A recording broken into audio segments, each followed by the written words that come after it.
And look who's joining us live on the Carne Asada, ladies and gentlemen. Current Dodger, Edwin Rios. Edwin, who is just doing things that are historical in terms of his home run ratio, but we're going to get into that. Edwin, thank you for coming on the show and joining us. Oh, man, of course. Good to talk to you guys. Bring it. See what we got. Don't worry about it. We're going to have a good time here. I mean, I'm going to set the tone for you right here, Edwin. I know you're a Puerto Rican, right, Edwin? Yep. So I have to know, what is the Spanish word that you use for bean? Habichuela. Okay. So we're frijoles guys over here. So Can you explain to me why using frijoles triggers you Puerto Ricans? We were talking to Jorge Castillo. We use the word we use frijoles, and we literally offended him. We called him like a piece of garbage or something. Are you triggered by frijoles? I don't think so, man. I think growing up in Orlando and just being with so many Hispanics, and then going to school in Miami with Cubans, and them calling the beans frijoles too, and they thought I was crazy when I said habichuela at a Latin America by the school. So I think I triggered the Cubans before they triggered me. So we're good here. So what is it about the Latino community? Why do we get triggered by the simplest things? I don't know, man. I think we're just, you know how it is. I think we're very prideful, and we like to represent our culture and stuff like that. But at the same time, we're all together. We're all Hispanics. Right on. Alonso, go ahead. Well, and to Edwin's point, we all run very hot. Corremos todos bien calientes, and it just escalates quickly, and it's a wrap. Yeah, you're not lying. You're not lying. How aside from obviously, you're currently doing the thing. It looks like you're feeling great. Obviously that surgery that you had was not just a minor procedure. How's the body feeling, all things considered? It's feeling good, man. I think just trying to be mindful, trying to be smart. I don't even know the body's feeling good. Just kind of not trying to overdo it. Obviously, missing a whole year of baseball. It's sometimes you want to just get back out there and just do the most, but it's almost like I have to tell myself to do a little less, just so I can, be here all year and be healthy and do anything I can to help our team win. No, absolutely. And that's actually one thing I was curious about with you. You're not necessarily playing every day. So there's some days where you might get, a couple days off, or they may bring you in a pinch hit situation, or, DH, whatever the case may be. How do you kind of mentally stay prepared? Because as baseball players, we're all wired to just go. There is really a stopgap, right? So you've kind of had to condition yourself. So how do you kind of keep in that mindset to kind of stay focused? Because obviously you're laser focused right now, and you're just doing the thing. Yeah, for sure. I think when you're an everyday guy, you can just put all your focus on, the game, everything leading up to the game. For me, it's, I have to, depending on, what day it is, if I'm starting or not, I have a different focus, that day. So if I'm not playing, I'm putting a lot of my focus into the weight room and then into my cage work. And that's where all my focus is. And then, when I am playing, obviously all the focus is into the game, not trying to, kill myself in the weight room. That's a lighter day just to get ready for the game. So for me, it's more just, changing it up, being smart, but at the same time, pushing my body in the sense of, it's like if I was playing every day, just so when I do get in there, it's not a surprise to the body and stuff like that. So, I mean, it's definitely different. But, I've tried it this year, and it's worked out pretty good so far. Fair enough. Juan? Hey, Edwin. Look, I'm a professional beer league softball player, so I know you and I have a lot in common, being athletes and all that stuff. So I'm just curious, how aware are you of your stats? Like me, I went 4 for 4 the other day, stuff like that. The reason why I ask you this is you're averaging a home run like every 9 at bats. So there's people, I don't know if you're aware of this, on the Twitters that refer to you as Babe Rios. Is that a nickname that you like? Do you have a nickname? How do you feel about nicknames? Because I think nicknames need to be earned. You can't just give yours. It's got to fit the person, right? Yeah. Yeah. Look, I try to stay away from Twitter and stuff like that, to be honest. I just like to have fun. The guys mess around with it. Sometimes they'll bring it up and stuff like that. But, I try not to look into it too much, knowing it's a long year, not falling into the hype and, just taking things day to day and just controlling the things I can. So the clubhouse is aware that you're putting up like Babe Ruth like numbers then, right? I mean, I guess, they'll Belly yesterday yelling, "Here comes the babe," and I was like, "Man, stop it." So I mean, but no, man, I'm just enjoying it and taking it day to day. Just keep having good at bats, and if the homers keep coming, then keep them coming. Well, I think it's really interesting that you say you stay off of the Twitter because, there are athletes that are very aware of their brand and use Twitter to promote their brand, right? But like in a situation like you, I think you're probably better off not being on Twitter, right? Because last year, at the beginning of the year, when everybody's like, Harper, what's wrong with Edwin Rios? And then later on, we find out your shoulder's completely jacked up. I mean, what does that do? We see what happened with poor Max Muncy yesterday. I felt so bad for him, right? And it's like we as fans forget that you guys are human beings. The struggles, you're out there trying to do your job and you're injured. And now to see you come out this year, the way you came out, is like, that's what we were hoping we would see from Edwin Rios last year. What is the mental state that helps you get through that injury or dealing with maybe not being as successful as you want to be? No, I just think you just have to go back to, look back at all you've done and literally realize that you're a big league player and not many people can do what you're doing. It's a 1% of the 1%. And if you just tell yourself that, you kind of just bleep out all the noise and all the stuff and just remind yourself that you're here for a reason. And that's kind of been my mindset. Obviously, like you said, with the stuff last year. But, just taking it, like I tell you, day to day, enjoying this moment. And, yeah.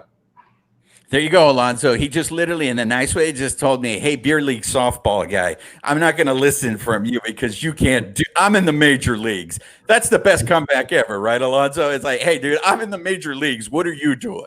I mean, I guess if there's any solace, you're in the Major League Beer League Softball League. So, I mean, I guess that makes you feel better. Yeah, but nobody calls me babe. I don't walk around and have other major leaguers call me babe. I mean, come on.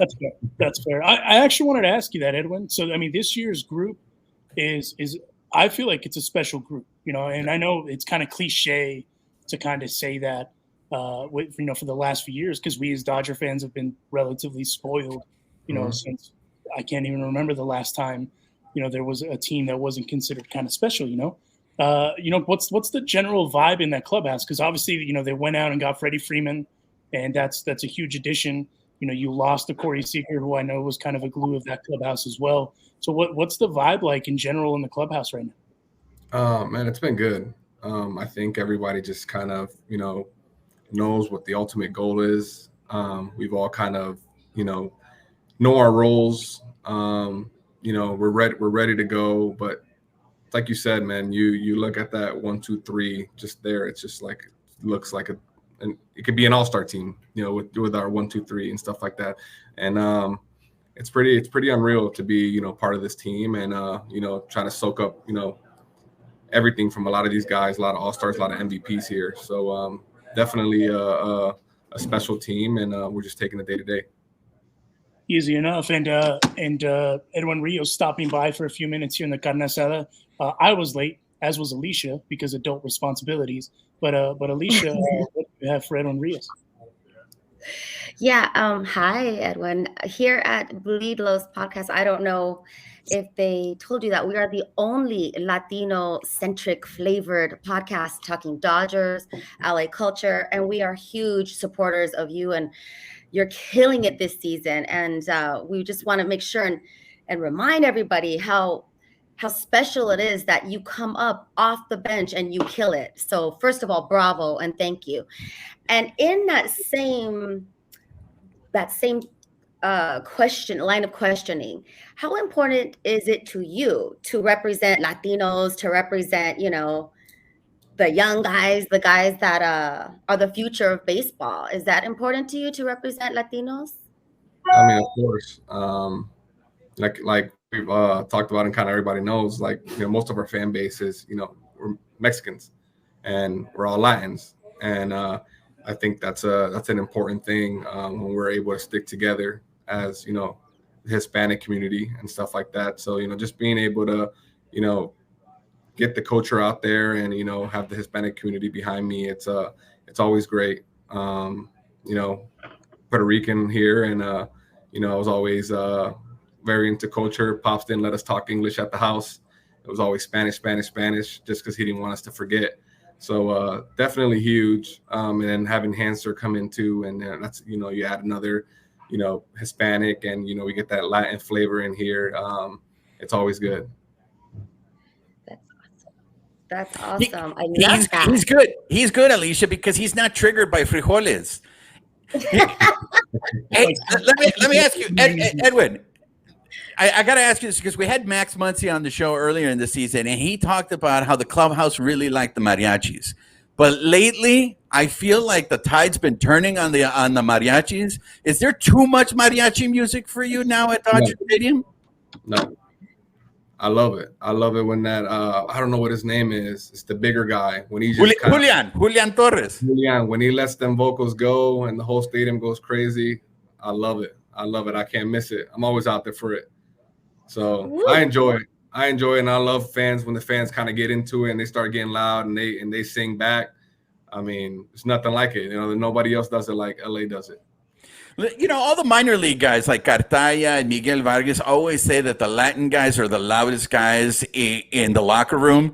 Is that true? Are you and Hanser and Brewstar, do you guys run that locker room there at Dodger Stadium? I wouldn't say we run it, but I say we're definitely we're the louder bunch, I'd say, for sure. We don't know how to whisper. When we talk normal, we yelling. You know what I'm saying? When everybody else is yelling, that they're talking to us. You know what I'm saying?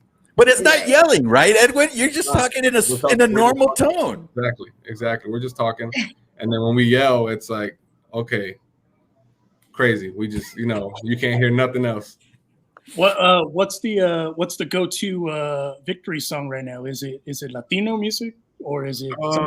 I think we during the day we always have reggaeton playing in the clubhouse while we're in there and stuff like that. But after games, Mookie's got like this mixtape. I think one of his boys, the DJ, and he kind of has like a mixtape. So every time we win, we have that mix going. Nice. I was low key hoping it was like Los Tigres del Norte, but so it's good. Edwin Rios stopping by here. One last one from Alysha before we set you loose. Alysha, go ahead. No, I just wanted to, you brought up the fans and how special it is in LA, and I love that you love the mariachi. You've been all over the world, especially throughout all the ballparks here in Major League Baseball. Is there something different? Is there anything special about Dodger fans? Because we sure think we're special. We love the hate we get from everyone else, but can you give us a little insight? Because you're like down there on the field, historic. Yeah, it's just different, obviously, like you said, we play in a lot of stadiums, but definitely when we go back home, it's like, no, this is Dodger Stadium. Fans are loud in other places and they fill out somewhat, but when we go back to Dodger Stadium and you got 50, 60,000 people in there all the time, it's like, man, like these fans just keep coming out and they just love going to games and love supporting the guys. So do you hate the wave or not? Bring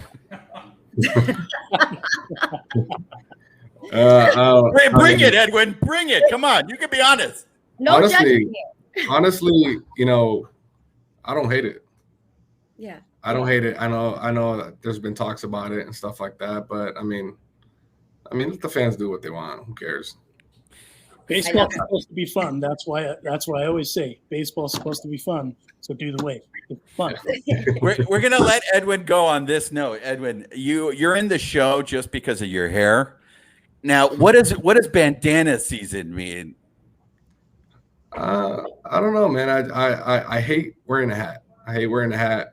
And I just decided, hey, you know what? I'm just gonna start when I'm, in the dugout. Just wear a headband, put my curl smith on, and then just roll. Yeah, I know why you hate wearing a hat. If I had that hair, I'd be showing that off all the time. I mean, shout out to Coming to America. Let your soul glow, everybody. Look at that head of hair right there. He's in the show for the hair. That's show hair. I mean, you gotta show hair.